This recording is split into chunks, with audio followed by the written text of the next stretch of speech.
I'm Robin Mohilner. I'm a licensed psychotherapist in Los Angeles, California, living with bipolar disorder. And I work in two wonderful jobs that I love. And one is with the Life Adjustment team. And the other is my own private practice. And I'm grateful for both. And this video is going to be all about the entire spectrum of mood disorders. We are going to talk about major depression. We are going to talk about all the different types of bipolar disorder. And we're going to talk about schizoaffective disorder. So I want us to think about these disorders in three ways. The first really important thing that I want us all to understand are what's called circadian rhythm. Now, circadian rhythm is our body's biological clock that determines our drives. And what I mean by that, by drives, is your need for sleep, your appetite, your drive for sex, your drive for interests and goals, your drive for emotion and what type of emotion. All of that is guided by this biological clock within us called the circadian rhythm. It's our rhythm as human beings. So we're going to talk about these mood disorders from that perspective. The other perspectives we're going to think about is the amount of personal control that we have during these episodes. That's what helps us understand the severity of the episode, is both how much control we have to do the things we want to do. The last concept that I am going to introduce that's going to make the most sense when I get to the bipolar disorder type 1 is recovery time.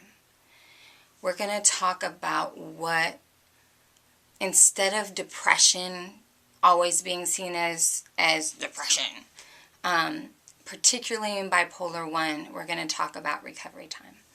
So let's get started.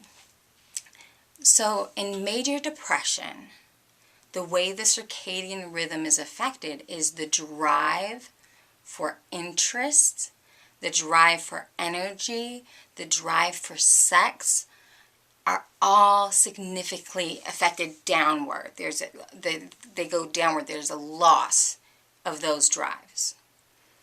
When it comes to sleep, the biological clock gets a little confused, our circadian rhythm. It either has an increased need for sleep and you can't stop sleeping, or there's a decreased need for sleep and you can't sleep, and that just makes you feel even worse. The same goes for appetite. Depression can either cause an increase in appetite or a decrease in appetite. But no matter what, all of these circadian rhythms are affected in some way. One of the other things that is affected during depression, major depressive disorder, or major depression, is there's an increase in negative emotions, meaning sadness, guilt, shame. All of our emotional wounds are brought to the surface during this form of depression. So that covers major depression, and major depression can last 2 weeks or longer. Now we're going to get into the bipolar disorders, and we're going to start by talking about bipolar disorder type 2, and it is most closely related to major depression. The depression part is actually very similar, and people with bipolar disorder type 2 tend to spend more time in the depression end of this spectrum. However, what people with bipolar 2 have that major depression doesn't have is I'm saying they because I'm bipolar 1, so I apologize. But people with bipolar 2 experience hypomania. And what that is it's considered a mild form of mania where people are still able to function in their lives, whether it be at work, in their relationships, you name it, you're still able to function.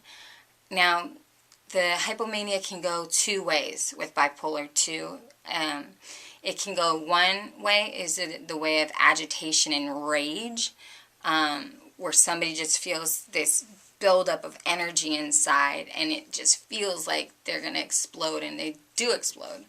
And then the other direction is elation, an abundance of energy, and goal-driven, and just interest, very interested in life and toward movement towards goals. There is, for anybody experiencing hypomania, there is a loss of sleep or difficulty sleeping. There's also the sex drive increases. So we're getting back to the circadian rhythms. The drives change. All of them. Same with appetite, sleep, energy. All of the drives change, and they can go either eating more, eating less. It's that we don't fully understand. But what we do understand is that the drives caused by our circadian rhythm are definitely changing. During hypomania, a person has lost some control, but they still have more control over their behaviors than we'll see in bipolar disorder type 1 full-blown mania. So we'll get there. But I'm hoping you can see that the difference between major depression and bipolar 2. Now, I brought up the idea of recovery time. Now, this is just my own personal belief, but I believe that the hypomania that a person experiences is the recovery of having been in depression for so long. It's all of a sudden there's an abundance of serotonin and whatever's going on in the brain. I'm not going to go there right now. There's this abundance that's causing hypomania to occur. So that's that. The next form of bipolar disorder that we're going to talk about is a very mild form of bipolar disorder. It's called cyclothymia. What cyclothymia is a person for a period of about 2 years, so it's usually 2 years at least, where they have a little hypomania and a little depression, and they just kind of cycle through it like in waves. Some people every two weeks, just up and down, cycling through really mild hypomania and mild cyclothymia. Oftentimes this doesn't go diagnosed because it's not enough of a problem in a person's quality of life for a professional, for them to go seek out professional help. And now we'll go to bipolar disorder type 1. And what that is that's considered the dangerous type. And I'm living with bipolar disorder type 1. The depression of bipolar disorder type 1 is very different than major depressive disorder. And the reason for that, which is the mania. We just talked about hypomania. And people with bipolar type 1 do experience hypomania for a prolonged period of time. However, it escalates into what's called full-blown mania. And full-blown mania is everything hypomania is, but intensified to, good Lord, I don't know how much. But the key to understand is all of the drives, all of our natural human drives, are completely out of control. We don't have the need for sleep. Our sex drive is out of control. our creativity is out of control, like our focus on a goal is out of control. Everything, we just can't stop doing. And that is, our elation becomes omnipotence. And, just everything goes to a whole higher level.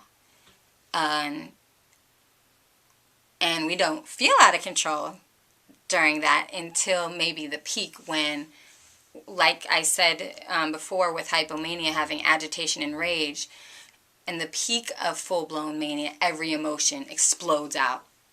Both positive and negative, just explodes out of a person. It's very, very common. So what happens after that explosion is what I call the recovery. And during this depression, we're not able to think, we're not able to feel, we're not able to function as human beings. You don't feel alive during this recovery time. And the reason why is when we were going through that full-blown mania, we were using 70+% of our brain power, when as an average human being, we only use 7 to 10%.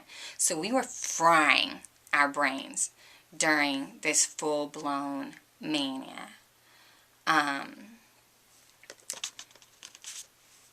Yeah. Okay, I'm going to move on. I'm hoping this is making sense. So now we're going to get into some subtypes of bipolar disorder. And the first subtype is called rapid cycling. And a lot of people get this really confused with emotional roller coasters, but they're totally different things. Rapid cycling is where you have 4 or more episodes in the period of a year. That's it. Simple as that. 4 or more episodes in the period of a year, and it's considered rapid cycling. Now, here's where we're going to get into 2 different types of episodes. The first type is called a mixed episode. It is known as one of the most dangerous types of episode. The second type is just as dangerous. And the mixed episode is when, during the period of an episode, a person experiences both symptoms of mania and depression. So why is it so dangerous? It's because, well, remember how when I talked about bipolar 1, talked about being completely out of control? When a person is fluctuating up and down like that, they feel so completely out of control that suicide is a high risk, very high risk. And same with this next type of episode. This next type of episode is called Ultradian Episodes. And what those are is when a person cycles between mania and depression within a matter of minutes. So they're fluctuating with these symptoms. Their circadian rhythm is so out of whack that it's just fluctuating like that, back and forth between the types of symptoms within minutes. And it is highly dangerous for the same reasons that mixed episodes are dangerous. So these are the types of episodes. These are all classified in the DSM under bipolar 1, which is considered to be more dangerous because of the loss of control that a person experiences with bipolar 1 disorder. The next disorder isn't considered, it's a mood disorder. It's called schizoaffective disorder. And what it means is it's got the mood disorder component, either the depression or the bipolar disorder, and it's got psychosis as well. But the key thing is the psychosis takes place outside of the depression or the mania. So if you experience psychosis during an episode of mania and depression, that's just a normal mood disorder.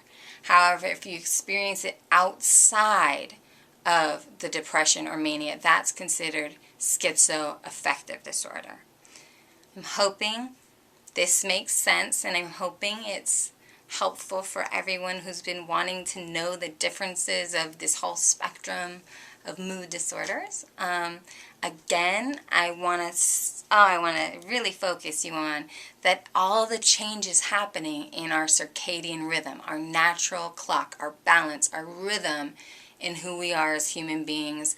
And all it is a difference in our brains. Our brains are different from other people's, and there's nothing wrong with our brains. We're just different. So I look forward to talking with you soon, and I hope this is useful.